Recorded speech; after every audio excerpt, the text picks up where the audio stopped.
every single minute of it, I was really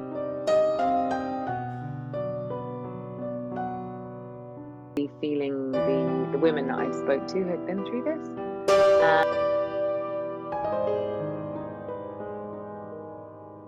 And it was always like, that was like the bigger purpose for all of it in a way.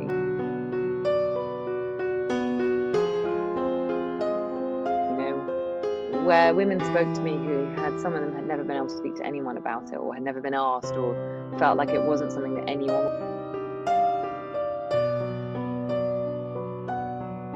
would want to hear, you know, and that really surprised me because I was there sort of asking questions, really wanting to know, and some of them said, it's been so many years that anyone's even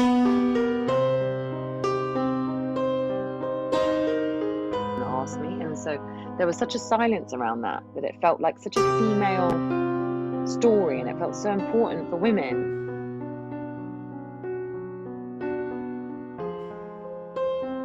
Who, you know, so many have been through this, or even to do a birth on screen, where, you know, I was saying that the other day, like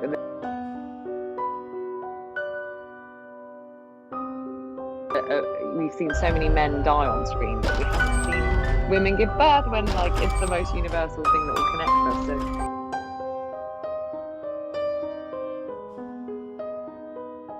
that feeling was with me all the time, and as you said, so harrowing. And I can't bring her back.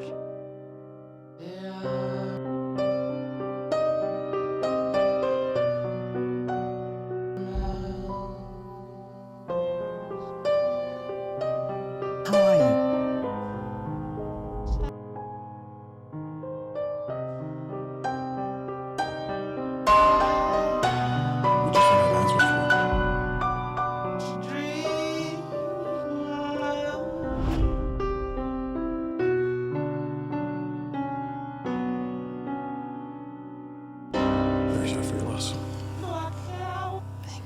As awful as it is for the woman,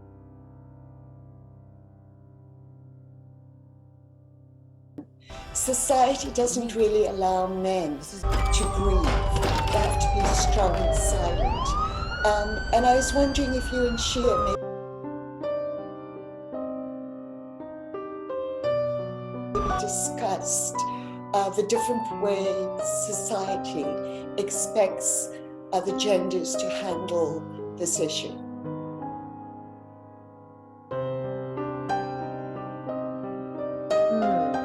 I know exactly what you mean, and that it was really interesting from speaking to the families, because, for example,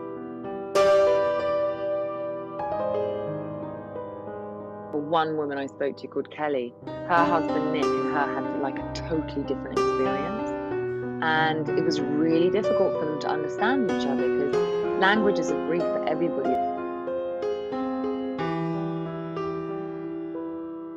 is so different, and I don't think we're ever able to predict or know how all of us will react. And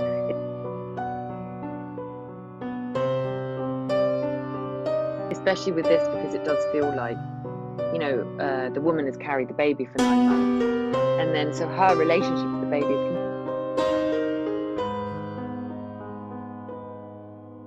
completely different, I guess, to the father, and that but weirdly it felt, and I can only talk about it from me inside, it felt really unifying, because even though I have obviously never experienced that, nowhere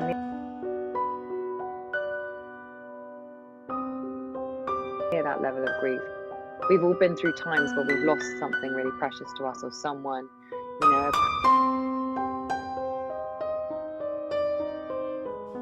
a person or a relationship or whatever it is, and those days are so hard and so lonely. Why are you trying to disappear my kid?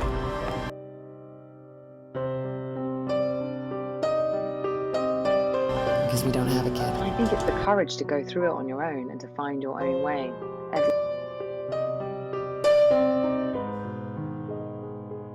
Every day, you know, in those months, and try and come out of it in some way changed. You have to face I am facing this. I am facing it. I am facing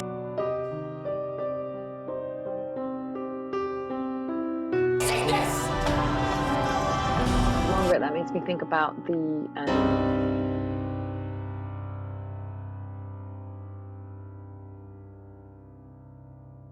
I guess that it always felt to me, I remember when I was reading it, I was like, God, this is such a female story, because it is where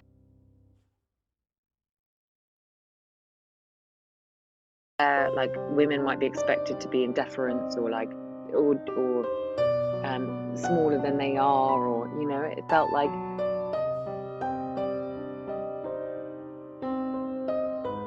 this is one woman's journey from thinking that she knows who she is, and she has always had this